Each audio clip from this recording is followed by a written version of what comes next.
I missed a couple words, which means I'm actually hitting it with my leg. But even as the morn on the Streamlet NC,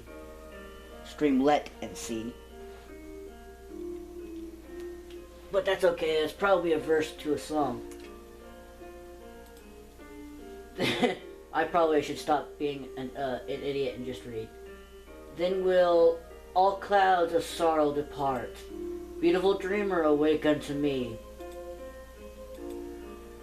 Oh, that's the end of it. She finished her performance with a contented sigh and opened her eyes. As she did, I rose to give her a standing ovation. Ah, passenger sir, you were awake. Oh, yeah. Click. Just look at the embarrassment and surprise.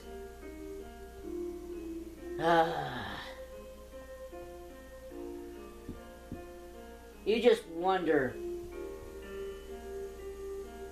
whether it'd be a situation like this or something totally different where a miracle happened and you just happened to meet the right girl who was, or right guy for you ladies out there, and for guys like me looking for that right person to have a moment like this. Her face blushed crimson red, which elicited a chuckle from me. Heh. Why is it that a problem? I can go back to sleep if you like. Oh, no. Please don't. I was just surprised to learn that you had been listening. Why? Would you have actually put some effort into it if you knew I had been? Ooh, someone's been caught again. In a way, I kind of when he teases her, he actually finds. I like how the writer who was writing this, even though I would like to say, hey, when you write awful something, you should put awfully, and when you go I don't know to I know, you should actually spell that out. It sounds so much better. She placed her hands on her hips and pouted. Usual response. And what is that supposed to mean? I'm kidding. That was beautiful, Budapest. There's a serenity to your voice that's well suited for music. Really?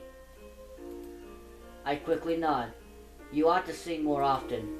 She was apparently caught off guard by these sudden compliments. That endearing blush of hers made it a return showing, accompanied by a huge smile. Thank you, sir. Truthfully, that was the only first song I've ever sung. Really? So what made you want to give it a shot? Were you digging through old Earth music on the database? She responded with an enthusiastic nod. Yes. Specifically compositions from 19th and 20th century AD. The human species had unprecedented bursts of musical creativity in their latter years on old Earth. But that 200-year epoch is widely considered by musicologists to be the peak period of humankind's musical artistry.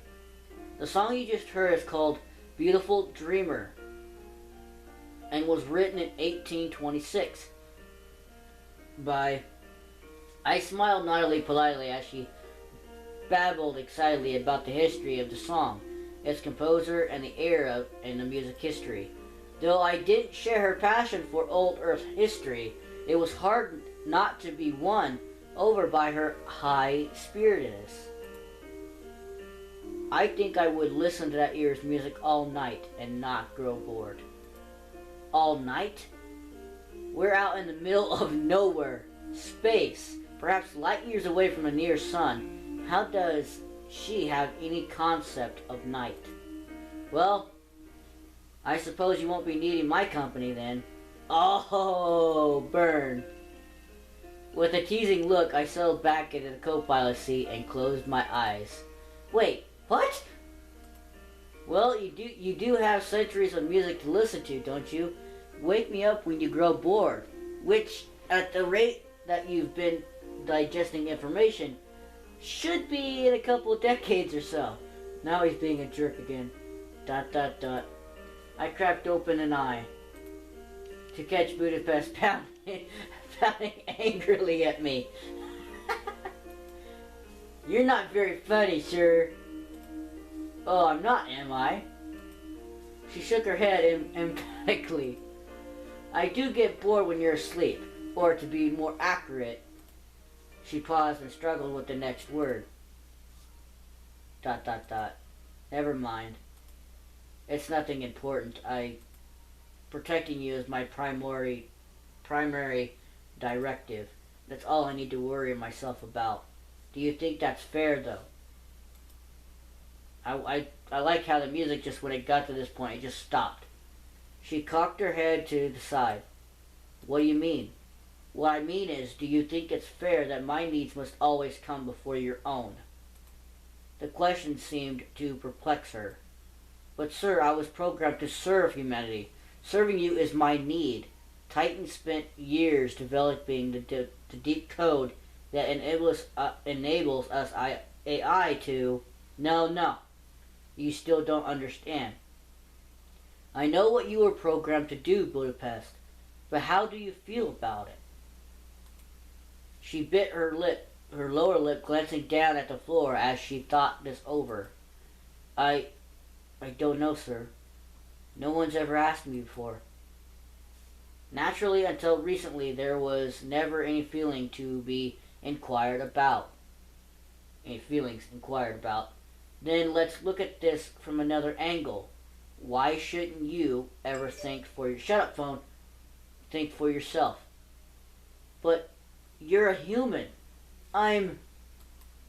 Do you really think that being made of flesh and bone makes me any more of a person than you? Shut up, phone. I did it again. Phone's distracting me. ...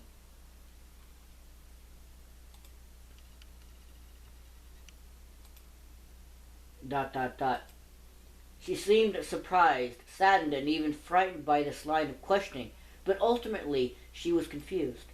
Clearly no one had ever put her on their own level before, and that's now that someone had, she didn't know how to react. At the moment, I would have given anything in the world to have been able to hug her, or to even just place a comforting hand on her shoulder, but I couldn't, so I had to make do with the smile. All I'm saying is, if you want me to stay up with you a little longer, all you have to do is ask. She looked up from the floor, her sapphire eyes meeting with mine in hopeful gaze. She held him up there for some time, staring deep into my eyes as though certain to my motives. The notion that I could have been making fun of her, if indeed she considered it, was hurtful, but I can't say I'd have blamed her for doubting me. I've done worse things than give false hope to a hologram. Would you please keep me company for a little longer, sir? Of course. It would be my pleasure. Oh, thank you, sir. Thank you. She rushed towards me with wide open arms, laughing gleefully.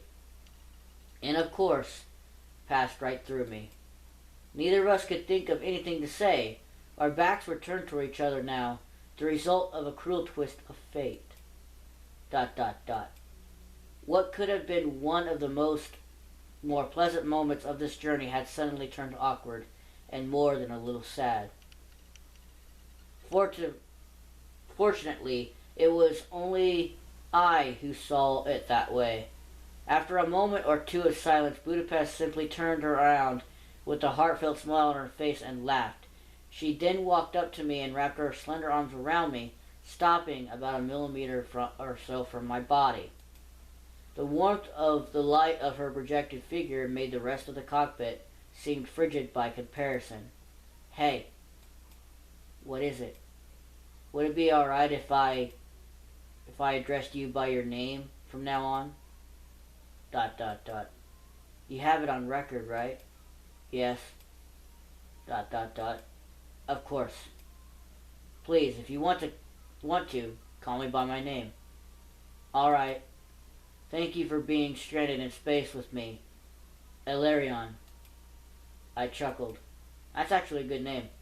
It felt so nice hearing her say my name. And the same to you, Budapest. ... More dots. And light. Boom! I was sound asleep when suddenly I heard a loud explosion. The hell was going on? The explosion sounded too real, and something clicked in my head. Oh no. Oh no. Oh, Dot. We're under attack. Shit, what do we do? What is it?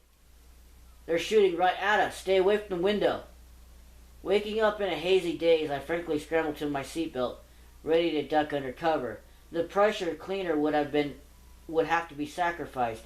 I yanked it up from the underneath of the console and prepared to scramble underneath. Who? What's shooting at us? How should I know? But they're out there. Boom! Ah! I went streaking into my duck cover position. This was an emergency. The severity of the situation didn't seem to affect Budapest, as she simply stared out the window curiously.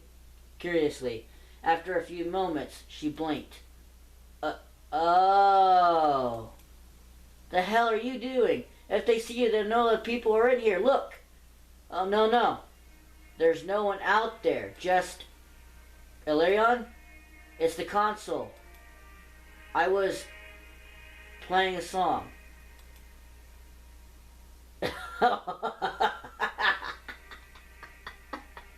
Here comes the music.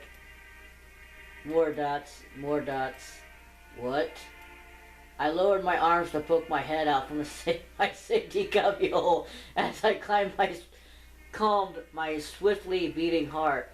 I could hear some kind of orchestral song. It was at a feverish pace, a poor recording. 1812 Overture. Tchaikovsky? I wanted to give it a listen. So you just turned on a song the entire time? Yes, sir. ... Heh, that's funny. I tried to nonchalantly play my idiocy off, but she wasn't having none of that. You're blushing. Am not. That's just me catching my breath. I lied coolly before pulling myself out of my makeshift bomb shelter and back to my seat. Alright, Teach. What is it this time? She only stared at me for a few seconds, dumbstruck. I guess my act was convincing. After a pause, she giggled and her cheeks turned a shade of red. Well, let's see what the records have to say about this one. It's really fascinating. They actually use a real old Earth cannon as a part of the instruments. Yeah. Yeah, I heard. Oh, it's from a war. The smile from her face fell as she continued to read. A commemorative piece celebrating the defense of Russian sovereignty against an encroaching military superior Napoleonic empire in 1812. According to this, the Russians had used scorched earth tactics, burning their cities and farmlands as the Russian armies and civilians retreated. The French overextended their lines and encountered an impasse. Deprived of food and supplies under constant siege of Russian Cossacks, and suffering under the harsh Russian winter, they ultimately retreated. This overture was inspired by the Battle of Borodino, the largest and bloodiest conflict in the war. Excuse me.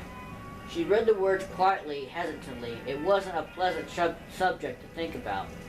I figure you would have read plenty about the war by now.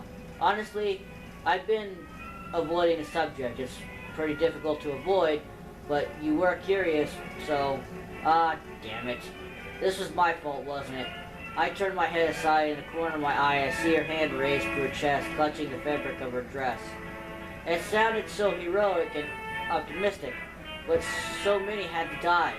Cold, hungry, and sick. It sounded miserable. I think I'm done reading this. She raised the slender hand to wave the display away. It dissipated in an instant, before silently slouching back into her seat. What's up? You're usually not so down like this.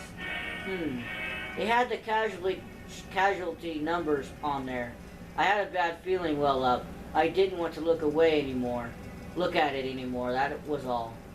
There were so many dead, I couldn't really think about it any longer. ... And when I think about all that misery, it's just, I don't think it's something to celebrate. So a lot of men died then, right? She nodded silently, looking aside at me. I think it might be something else. It might have been a send-off to the men that went out. I mean, they had homes, families to protect. Stupid right-click button. They probably believed that they had to do it in order to protect them. I mean, it can't be all about killing the other guy, right? They all had their reasons. And well, there's always something worth protecting. And sometimes you have to put your own neck on the line to keep it safe. ... Is that the truth then? Her curious eyes turned to me, expecting some kind of answer I really couldn't claim to have. I would hope that's the answer. Hard to say either way, but going over these old texts, I found there are many truths in the universe. I think that's one. Excuse me. I can put my faith behind. Thank you for sharing. She flashed that delicate, tiny little smile at me appreciatively. I smiled back, happy to get her out of her funk. A silence fell upon the cockpit, which was fine. I was happy to drop that topic. It occurred to me that I hadn't really looked outside the front of the cockpit in a while. Sure, it was hard to ignore, but I hadn't done a real stargazing in a few weeks. I turned my attention ahead to the stars drifting off in the far distance. Bright stars, countless worlds, each one possibly abounding with its own form of life. The expanse of space was terrifying, but at the same time, wonderful. Music changed. A little while later, Budapest accosted me with a very unusual, very interesting question. Shut up, phone. Yeah? I've been studying the human concept of afterlife, you see. It's very fascinating to see what different cultures and races from the human world thought about what came after death. To experience the struggle that mankind felt as it fought against death, grappled with the concept of the end, how they dealt with that huge, looming demonic shadow that was mortality that hung over them in the darkness. I wanted to know what you think about the afterlife, Illyrion. I'm not entirely sure myself. This is a very sudden question, and I don't spend my day-to-day life thinking about my mortality. We smiled in unison. Would you like to know what I would want in an afterlife? Sure. She sighed, looking off elsewhere for a moment before directing her gaze back to me in indeterminate look in her eyes. To be honest, I don't want anything. What do you mean? I want to just sleep forever. Sleep? She nodded.